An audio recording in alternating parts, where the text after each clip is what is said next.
Hello everybody, and boy oh boy do I have a story for y'all today. So me and my girlfriend, right there, she's right there, she's don't mind her, she's gonna be doing her Lego set right here in the background for this video. So we just got finished watching the Gabby Petito documentary, and bruh, that's all I gotta say is bruh. Big bruh moments the entire freaking time. I'm going to be reading off some timelines on my phone because I can't do it off my computer because my internet's down for some reason. I'm mainly just going to be reacting to the story of Brian Laundrie and Gabby Petito. So it basically starts off with these two lovebirds, you know, being so in love. Gabby meeting Brian, Gabby being from New York, Brian being from Florida. Gabby made the decision to move with Brian down to Florida with his parents, in his parents' home. And according to Gabby, she didn't really have the greatest relationship with Gabby's parents, especially with his mom, Roberta. But while being in Florida, Gabby also made her friend Rose, who we saw during the documentary. They were very, very good friends, her and Rose. They met through Bumble, I believe that's how they met. It seemed that Rose didn't really like the way Brian was acting. There were some moments where Brian was showing some early manipulation signs. Like there was a time in there where Gabby wanted to go out with Rose and Brian hid her wallet, or like he stole or hid her wallet and keys so that Gabby wouldn't go out with her. So that right there, that is the first like little sign of sus acts, you know what I mean? Suspicious activity from Brian right there. So yeah, Rose didn't really feel comfortable with Brian. I mean, Gabby loved Brian. Of course, Gabby was going to do everything to try and change Brian, you know, try and change Brian to be the man that Gabby wanted him to be.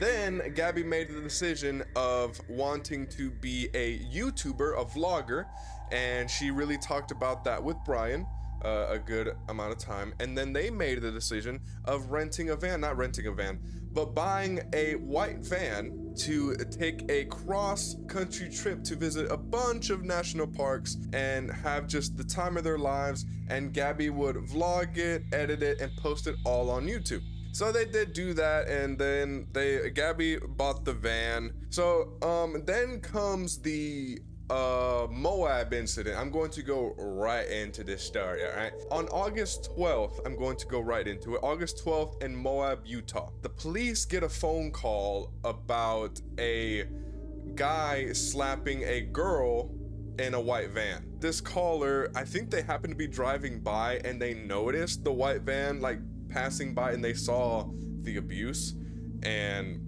they decided to call the cops, and the cops went over to stop the white van, and there is Gabby and Brian. Gabby crying, and they have her step out of the vehicle. Gabby is just so anxious. She's just full of anxiety. She's shaking, she's crying. She's telling him how she has bad OCD. She has bad anxiety. It's just getting bad. She's, like I said, she's crying and shaking. They go back to Brian and they see how he's kind of calm, but they take Brian out the car as well. Brian has some scars on his face. They look at Gabby. They put Gabby in the back of the cop car in the meantime, and they also see that Gabby does have some marks on her, particularly on her arm. I think they saw a mark on her face as well. They were questioning Gabby as like if she was the aggressor, which that's how they deemed it to be. They made Gabby the aggressor in this situation. You have no idea what happened before the cops even got there. Yeah, the caller did call about them seeing the guy slap the girl, but I mean, you don't know what is going on behind closed doors. You don't know if Gabby started it or Brian started it, or I mean, I'm pretty sure they exchanged blows, but at the same time, you don't want to deem one or the other the aggressor here, especially one that was shown crying and just the anxiety going just off the charts. That's just another sad part for me. And while they were questioning Brian as well, they were joking around with Brian. He was kind of laughing. There was a moment in there where he called Gabby crazy. Bruh, come on. You can't say that about your girlfriend after freaking getting into a physical altercation with them. I mean, you just can't do that and then joke around about it. You just can't do that. And then so after that, they settled. After that, they took Brian to a domestic abuse survivor hotel there in Moab for the night. They took him to a hotel. They gave Gabby the van keys so that Gabby could take the van and just go wherever she wanted. I thought that was a little weird. Like, why? You're separating them, yes, good. Put them both in a hotel. Why are you just putting Brian in a hotel and then just giving Gabby the keys to the van and just letting her go on her way? You don't know where Gabby's gonna go. You want them separated, but you don't know if Gabby's gonna go want to see Brian, which I'm pretty sure that they ended up seeing each other anyway. I think in that situation as well, Gabby called her parents and told them about what had happened. The cops were called and everything. Gabby had also called her ex about what had just happened. That was like a good cry for help right there to the ex. You know, it's been a while since they had talked, and her calling just out of nowhere like that, just like, you know, something is up, you know, something's just not right. Okay, now let's fast forward a little bit. On August 27th, okay, a couple weeks after the Moab incident, they were at a Tex-Mex restaurant called Mary Piglet's. I thought it was called, yeah, Mary Piglet's Tex-Mex restaurant, August 27th, couple weeks after the Moab incident. They were shown having a good-sized argument, and people there saw that. Brian was also showing hostility towards the staff and waitresses and everything. Gabby and Brian later walked out, and I think after that, that's when they went to a local store, like a grocery store or whatever, and they caught it on camera, and it showed Brian exiting the van. And then when he closed the door, you can see that he was visibly angry by the way he just slammed the door. They walked into the grocery store, but I don't think they took anything. I don't think they bought anything. They just walked in, looked at some stuff. Gabby pointed out some stuff, and then they walked out. That is officially the final time that we get to see Gabby alive. That's the final time that we know that Gabby was alive. And then after that, that's when they went back to a camping site. That's when they drove back to the camping site that they were gonna be at, where Brian did the unthinkable, you know, So that last week of August was a very eventful one, especially for the family of Gabby. So there were some texts sent between Gabby and her mom through like August 24th, 25th, 26th, 27th, of those days leading up to Gabby's last known sighting, you know. August 24th, Gabby FaceTimes her mom telling her that she was gonna leave Utah and they were gonna head to Wyoming, a Teton range in Wyoming. And then the next day on August 25th, Gabby and her mom share text and blah, blah, blah, blah, blah, blah. I think there was a moment in there where Gabby tells her mom that she was going to leave Brian at some point and continue her YouTube vlog, like her YouTube channel, by herself. And then on August 30th is when Gabby's mom received the last text from Gabby, but she doesn't think it's from her because all she said was no service in Yosemite. That's all that was sent. Gabby's mom doesn't think it's from her, so I'm pretty sure it was Brian. I mean, who else could it be? And then this wasn't revealed until September. This is when a woman publicly announced it, publicly posted it. On August 29th, a woman by the name of Miranda Baker, she posted on TikTok that her and her boyfriend saw Brian walking down a trail, and so they decided to give him a ride back to where he wanted to go. And so he wanted to go back to his camping site, and he told them that Gabby, his fiance, Gabby was back at the campsite. She was working on YouTube, social media, and blogs and stuff. She was working on that back at the campsite, but they had no idea what was going on or what had happened. Then later on, he didn't continue on with them because he got irritated because they weren't gonna go back to where he was actually going. So he's got out of their car halfway, and that's when I think also Norma Jean, a local resident, also picked him up and gave him a ride back to where was it called? Spread Creek. She gave him a ride back to Spread Creek, where the last camping site of Gabby and Brian were actually at. So yeah, he's just walking around, getting rides from people, and no one knows that he had just murdered Gabby during that time. And there was also a moment in there where he's walking around taking pictures of the views and stuff like that. It's also weird because he's taking pictures of carcasses, bones and stuff. That's also weird. On September 1st, this is when Brian goes back to his house in Florida with the van and without Gabby. What? Why? Where? What?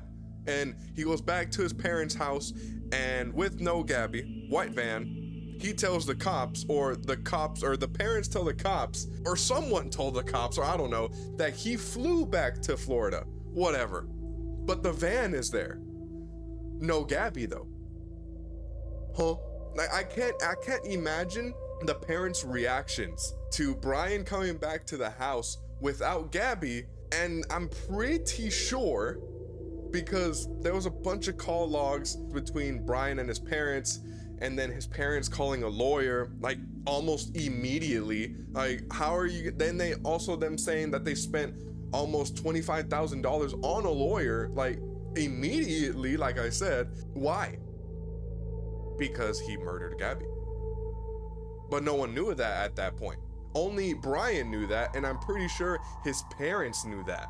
Because why are you going to do all this and not talk to police and not give them anything? His parents were close, I don't know about close, but like your son is about to get married. You're supposed to have communication with the parents of your son's girlfriend, because obviously, and for them not to say anything to the police, not say anything to Gabby's family, that is so freaking shady, so suspect. They told the cops that Brian was at the house, but Brian didn't want to speak to the police, blah blah blah blah blah blah. Like, can you imagine your son or daughter coming home to you after spending some time away, coming back home and telling you, I just killed my girlfriend / boyfriend? It would just leave me like this. What? I would really just not believe it at first. It would just catch me so in shock. The fact that Brian's parents don't get any punishment. I don't think they got any punishment. No jail time, nothing.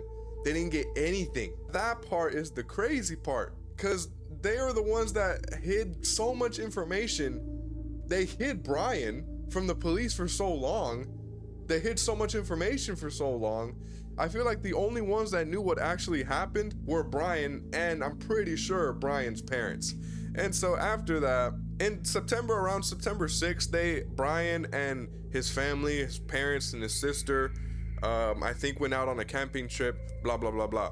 It's just like, whatever, right? It's just whatever. Like, they go on a camping trip together during this entire thing that's happening. It wasn't until like September 11th, Gabby's mom hasn't been able to get in touch with Gabby for a couple days. I think it was like 10 days where her parents weren't able to get in touch with Gabby, so they actually reported her missing at that point. And so after Gabby's reported missing, the Laundries didn't want to help the Petito family. They didn't want to help at all. So around September 17th, this is when the Laundrie family says that they haven't seen Brian for a couple days. I think this is when around September 14th, Brian goes missing. The parents tell the police that Brian went out to hike on September 13th. And during this entire time, there was a bunch of commotion.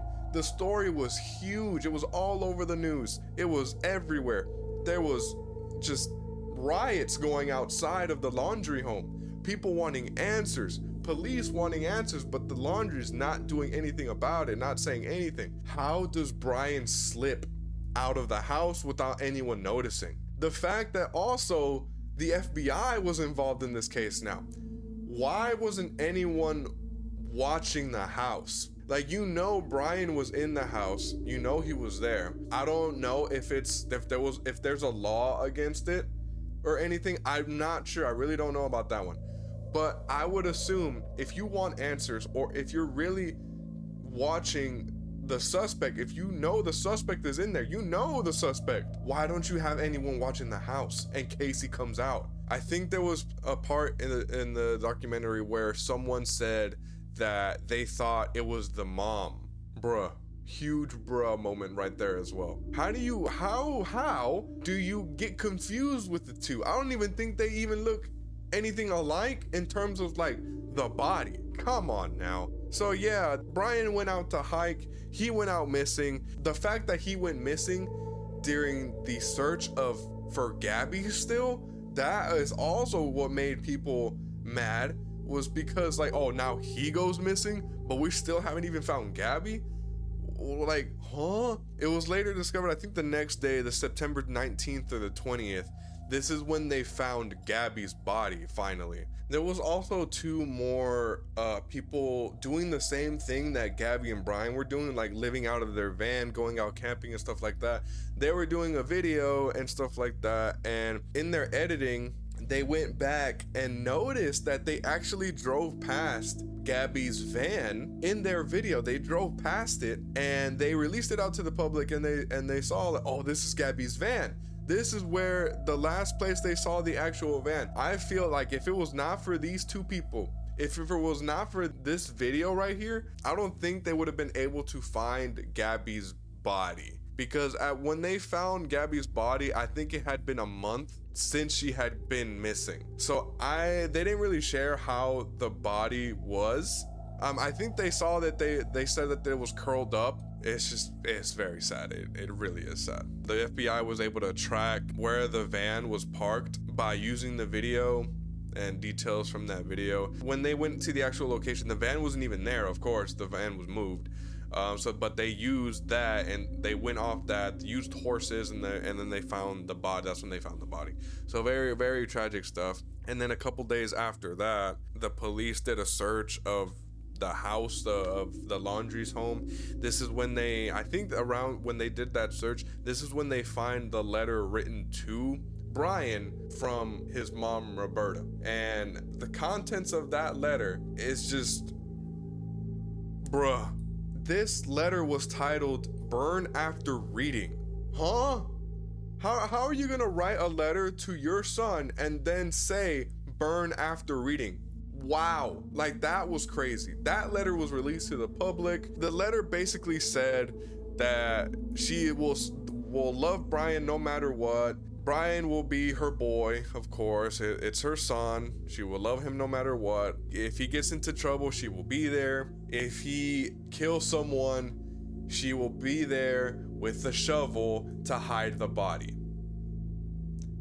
That is what she said in her letter. Like, I can't believe that, man. It's just, that's what just makes it even crazier. Because at the end, when they don't receive any punishment, and then you see that letter, wow.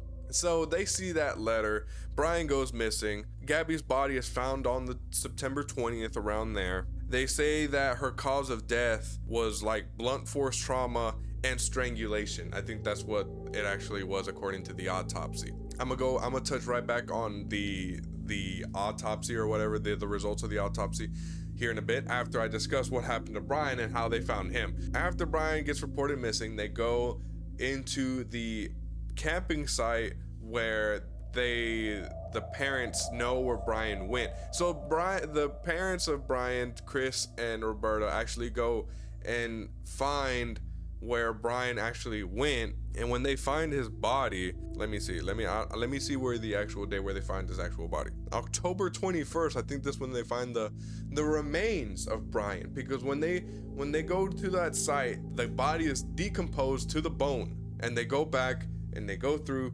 they look at the bones, and it's Brian. There are Brian's bones, decomposed. They said that the cause of death was suicide. He just couldn't take the loss of Gabby, according to his letters that he wrote, his suicide notes that he left. So according to these suicide notes, it said that Gabby sustained some strange injury that she just couldn't bear the pain anymore.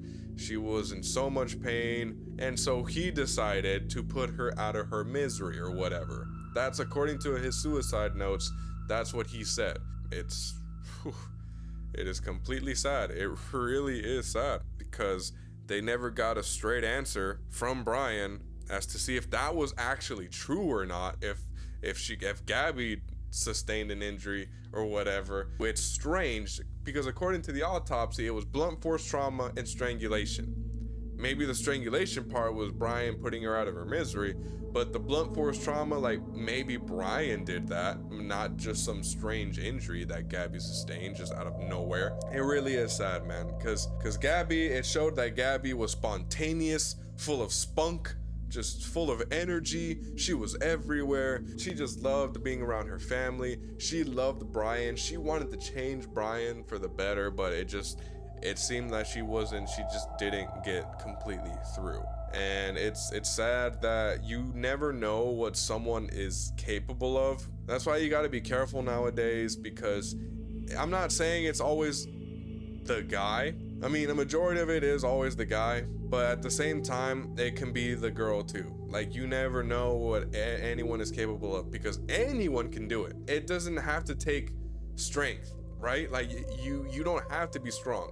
A girl can easily do it while a guy is asleep, or drug the guy or something, or use drugs, use some sort of thing to make it easier, or like whatever. Like, that's what I'm saying. Anyone can do it. Anyone is capable of doing it. And it's completely sad because Gabby wanted to live out this life of spontaneous adventure, be a YouTuber, be a vlogger and stuff like that. And then it just ends that way.